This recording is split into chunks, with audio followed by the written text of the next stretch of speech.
Last video में हम गुरुत्वाकर्षण के बारे में बता चुके, तो न्यूटन के गुरुत्वाकर्षण का नियम और सारी चीज़ों के बारे में बताए हैं।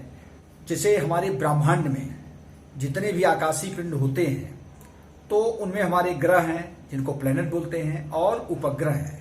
ग्रह और उपग्रह क्या होते हैं, जिसे तीन कैटेगरी जो आकाशीय पिंड है उनको तीन कैटेगरी में बांटा गया है मेनली। एक है तुम्हारे जैसे तारा।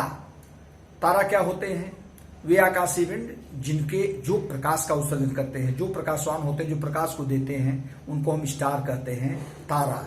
जैसे सूर्य हमारा एक तारा है, सन इज ए स्टार, क्योंकि ये स्वयं प्रकाश का उत्सर्जन करता है, प्रकाश देता है। दूसरा होते हैं सूर्य के चारों ओर जो चक्कर लगाते हैं उन्हें हम बोलते हैं, वे आकाशीय पिंड जो सूर्य के चारों चक्कर लगाते हैं उन्हें कहते हैं ग्रह। ग्रहों की संख्या जैसे पुराने सिलेबस में 9, लेकिन इसमें प्लूटो को ग्रह की श्रेणी से हटा दिया गया है। इसमें वर्तमान हमारे हैं 8 ग्रह हैं, 8 ग्रह हैं। तो ग्रह क्या होते हैं, प्लेनेट क्या होते हैं, वे आकाशीय पिंड जो सूर्य के चारों ओर चक्कर लगाते हैं उन्हें हम कहते हैं ग्रह। और ग्रहों के जो चारों ओर चक्कर लगाते हैं उन्हें कहते हैं उपग्रह। तो ग्रह में जैसे हमारे हैं 8 ग्रह, जैसे 9 थे, इस समय प्लूटो को उससे हटा दिया गया है। तो जैसे तुम्हारे ग्रह कौन है, जैसे है तुम्हारा मंगल है, बुध है, बृहस्पति है, शुक्र है, शनि है और पृथ्वी है। पृथ्वी भी एक ग्रह है, इसके बारे में तुमको पढ़ाया जाएगा। उसके बाद तुम्हारा है यूरेनस और नेपच्यून, तो अरुण वरुण जिसको बोलते हैं। तो इस प्रकार से हमारे कुल 8 ग्रह हैं। तो यहां पर तुमको मेनली पृथ्वी के बारे में पढ़ना है। तो हम ग्रहों के संबंध में, ग्रह के बारे में कैपलर ने एक नियम दिया जिसको कहते हैं कैपलर के ग्रहों के गति संबंधी नियम। बहुत इंपॉर्टेंट है, Kepler's law on planetary motion, कैपलर के ग्रहों के गति संबंधी नियम। कैपलर ने ग्रहों के गति के संबंध में 3 नियम दिए। पहला नियम क्या है, प्रत्येक ग्रह सूर्य के चारों ओर एक वृत्ताकार कक्षा में चक्कर लगाता है और सूर्य उनके एक फोकस पर होता है। प्रत्येक ग्रह सूर्य के चारों ओर एक दीर्घ वृत्ताकार कक्षा में, इलिप्टिकल ऑर्बिट, दीर्घ वृत्ताकार माने अंडाकार कक्षा में, अंडाकार शेप में चक्कर लगाता है और सूर्य उनके एक फोकस पर होता है। Every planet revolve in elliptical orbit around the sun and sun is one of its focus. Second क्या होता है, दूसरा, ये पहला नियम है। और दूसरा नियम हमारा क्या है कि ग्रहों को सूर्य से मिलाने वाली रेखा समान समय में समान क्षेत्रफल पार करती है। ग्रहों को सूर्य से मिलाने वाली रेखा समान समय में समान क्षेत्रफल पार करती है, अर्थात ग्रहों की क्षेत्रीय चाल नियत होती है। ये दूसरा नियम है। तीसरा है ग्रहों के परिक्रमण काल का वर्ग। ग्रह जो है, परिक्रमण काल क्या होता है, चूंकि ग्रह मैंने बताया सूर्य के चारों परिक्रमा करते हैं, तो एक चक्कर पूरा करने में जो समय लगता है उसी को हम परिक्रमण काल कहते हैं। परिक्रमा करने का समय, एक परिक्रमा करने का समय जो होता है परिक्रमण काल। तो ग्रहों के परिक्रमण काल का वर्ग उनकी सूर्य से औसत दूरी के घन के समानुपाती होता है। T² समानुपाती R³ और T² equal to K into R³, जहां की एक नियतांक है। तो ये कैपलर के 3 नियम है। जैसे हमने बताया कि ये जैसे हमारा सूर्य है, ये सूर्य हमारा है, सूर्य और ग्रह जो है इसी के चारों ओर मैंने बताया कि दीर्घ वृत्ताकार कक्षा में चक्कर लगाते हैं।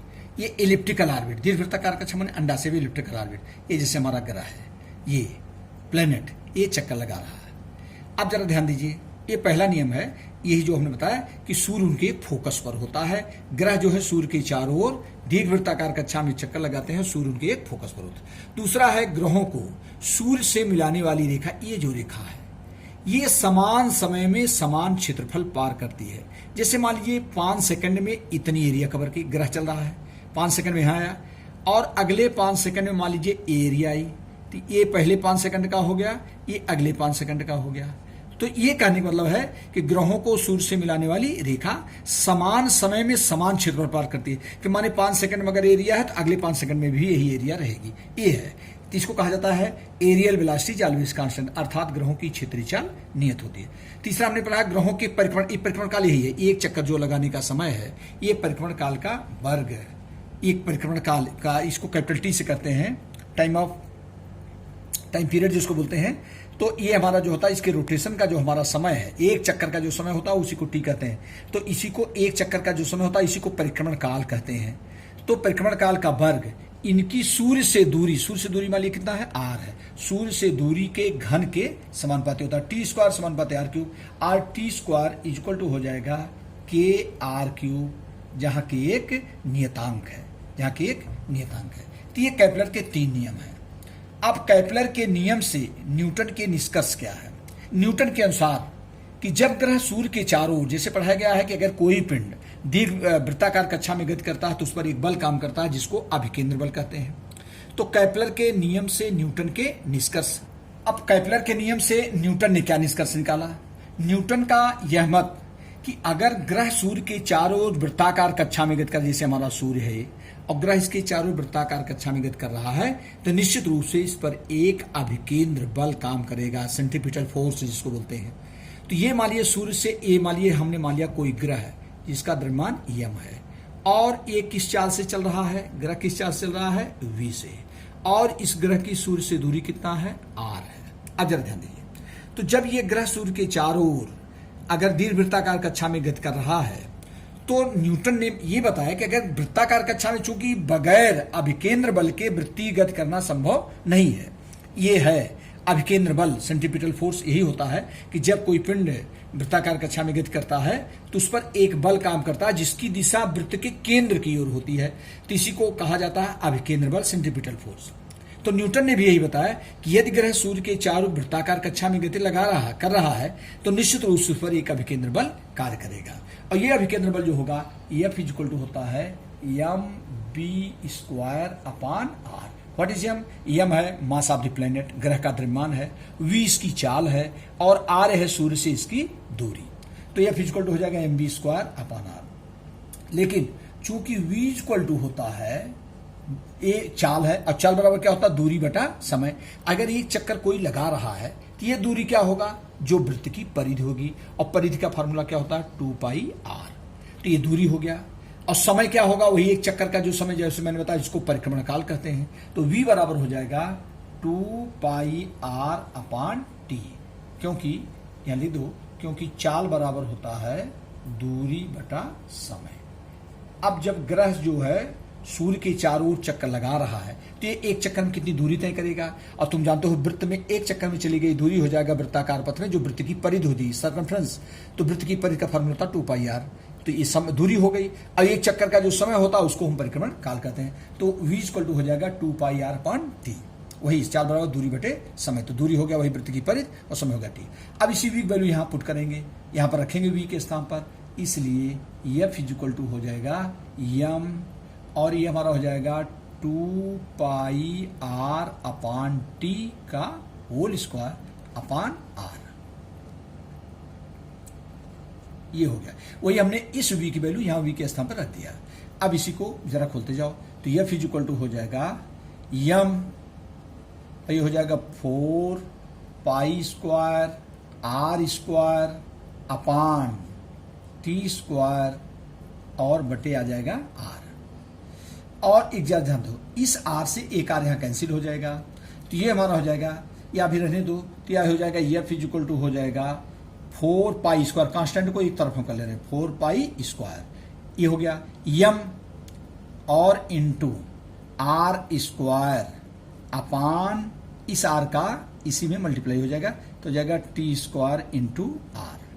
अब जरा ध्यान दो, फिर जानते हो चूंकि t² इक्वल टू केपलर के तृतीय नियम से t² इक्वल टू होता है kr³। यहाँ चाहे लिख दो केपलर के तृतीय नियम से, केपलर के तृतीय नियम से t² इक्वल टू kr³, अभी मैंने पीछे पढ़ा। तो F इक्वल टू हो जाएगा, या ध्यान दो, 4π² यम r²/tr³, t² का स्थान लिख देंगे kr³ इंटू r। फिर जरा ध्यान दो, F इक्वल टू हो जाएगा 4π²/k, 4π²/k। और ये देखो यहाँ पर यम r² है, यहाँ पर r³ इंटू r हो जाएगा r⁴। तो r⁴ ये हमारा हो जाएगा यम r²/r⁴। तो यहाँ 2 पावर से यहाँ 2 पावर कैंसिल हो जाएगा, तो F इक्वल टू हो जाएगा 4π²/k into M upon R square, ये हमारा गया। अब चूंकि 4 पाई स्क्वायर अपान के, ये जो है ये नियतांक है, ये हमारा नियतांक है, कांस्टेंट है। अब जरा ध्यान दें, ये नियतांक है, इसलिए F is proportional to M upon R square. यही है मेन। अब या इसको हम और लिख सकते हैं, दो पार्ट में तोड़ सकते हैं। F is proportional to M, एक हो गया, और F is inversely proportional to R square, ये आर है। अब जरा ध्यान, तो ये हमारा दूसरा पार्ट हो गया। अब यही है कैपलर के नियम से न्यूटन के निष्कर्ष। अब यही लास्ट में है, क्या न्यूटन ने बताया कि जब कोई ग्रह सूर्य के चारों ओर दीर्घवृत्ताकार कक्षा में गति लगाता है तो उस पर एक बल काम करता है, वही अपकेंद्र बल। और यह बल किस पॉइंट, दो चीजों पर डिपेंड करता है। ग्रह के द्रव्यमान के समानुपाती, यम जो है इस ग्रह का द्रव्यमान है, इस ग्रह के द्रव्यमान के समानुपाती, और सूर्य से उसकी दूरी के वर्ग के व्युत्क्रमानुपाती, चूंकि 1/n के रूप में है तो 1/n व्युत्क्रमानुपाती हो गया। यही है कैपलर के नियम से न्यूटन के निष्कर्ष।